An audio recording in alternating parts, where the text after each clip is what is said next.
नमस्कार दोस्तों, मैं संदीप धनोरी हाजिर हूँ आपके बीच एक और नई कहानी के साथ। ये एक सच्ची कहानी है। ये कहानी है एक लड़के की जिसे केदार का सेवावर्ती भी कहा जाता है। चंडीगढ़ की अग्रवाल फैमिली थी, माँ बाप और बेटा। बेटा दिल्ली में किसी कंपनी में काम करता था। बेटे का नाम संजीव अग्रवाल था। वे सब भगवान शिव के भगत थे। उनका जीवन भगवान शिव से शुरू और उन्हीं पर खत्म होता था। माता पिता की बड़ी इच्छा थी, वे लोग केदारनाथ के दर्शन करने के बड़े इच्छुक थे, पर कभी कोई चांस ही नहीं बन पाया। एक दिन माता पिता ने बेटे को बताया कि चंडीगढ़ में उनकी कॉलोनी के बहुत से लोग बस लेकर केदारनाथ जा रहे हैं और वो छुट्टी लेकर चंडीगढ़ आ जाए।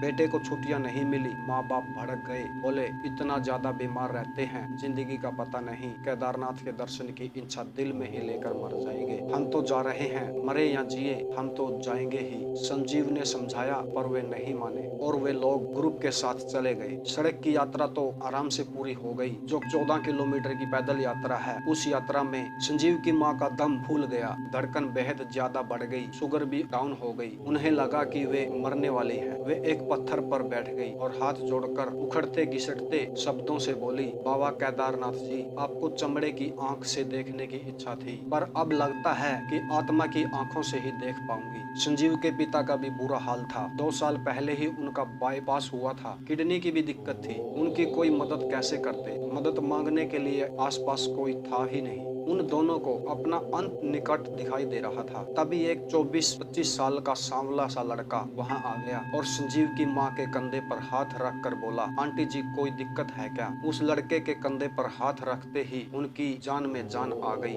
लड़के ने अपने पिट्ठू बैग से बिस्कुट निकाले और उन्हें खिलाए, पानी पिलाया, उनके बैग से दवाइयां निकाल कर दी और तबीयत संभलने के बाद उस युवक ने सहारा देकर संजीव के माँ बाप को मंदिर तक पहुंचाया। मंदिर में स्पेशल दर्शन के कूपन का जुगाड़ करके लेके आया। दर्शन करवाए, स्पेशल पूजा करवाई और बाहर आने के बाद उनके लिए खाना ले आया। संजीव के माता पिता गदगद थे। सारी जिंदगी की इच्छा पूरी होने पर भी अंकित की इतनी ज्यादा सेवा देखकर बेहद कड़वाहट के साथ संजीव के पिता बोले, जिसे सेवा करनी चाहिए वो तो नोटों के पीछे लगा हुआ है और जिससे कोई नाता ही नहीं वो इतना कुछ कर रहा है। उनके आराम का बंदोबस्त करके अंकित ने उन्हें 2 घंटे विश्राम करने को बोला और उसके बाद नीचे जाने का कार्यक्रम था। दोनों आराम करने लगे और अंकित गायब हो गया। राम जाने कहाँ गायब हो गया था। 2 घंटे बीते और अंकित आ गया। उसने दोनों को सहारा दिया और रामबाड़ा तक पैदल वाला रास्ता पार करवा दिया। अब संजीव के माता पिता की बस वहाँ खड़ी थी। अंकित ने दोनों के पांव छुए और बोला,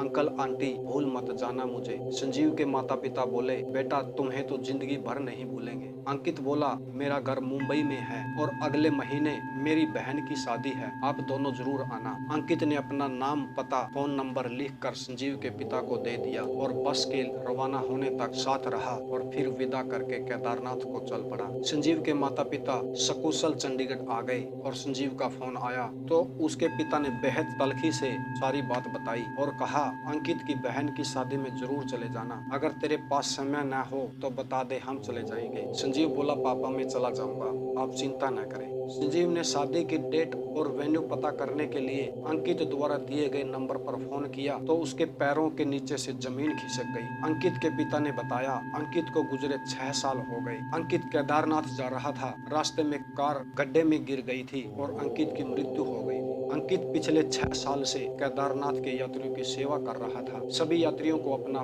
पता फोन देकर अपने घर संदेश भिजवाता रहता था। अंकित के बारे में जब संजीव ने अपने माता पिता को बताया तो उन्हें विश्वास ही नहीं हुआ। अंकित की बहन की शादी में हिस्सा लेने संजीव अपने माता पिता के साथ पहुंच गया। अंकित की बड़ी सी फोटो माला लगे हुए ड्राइंग रूम में लगी हुई देखी। अंकित की सहायता पाए हुए बहुत से लोग वहां आए थे। अंकित के पिता ने कहा, आप सबसे प्रार्थना है कि भगवान शिव से प्रार्थना कीजिए कि भगवान उसे मुक्ति दे दे। शादी के बाद सब लौट गए। 12 दिन बाद संजीव अपने माता पिता के साथ केदारनाथ गया अंकित के लिए प्रार्थना करने। उन्हें अंकित नहीं मिला। अंकित प्रेतात्मा नहीं, शिव का गण बन गया था, जो दिन में भी दिखता था, मंदिर में भी जाता था, पूजा भी करता था और लोगों की सहायता तो कर ही रहा था। जय बद्री जय केदार, भव सागर से लगाए पार। आशा करता हूँ दोस्तों आपको ये छोटी सी कहानी पसंद आई होगी। मिलते हैं फिर किसी नई कहानी के साथ, तब तक के लिए आप सभी को नमस्कार। हर हर महादेव।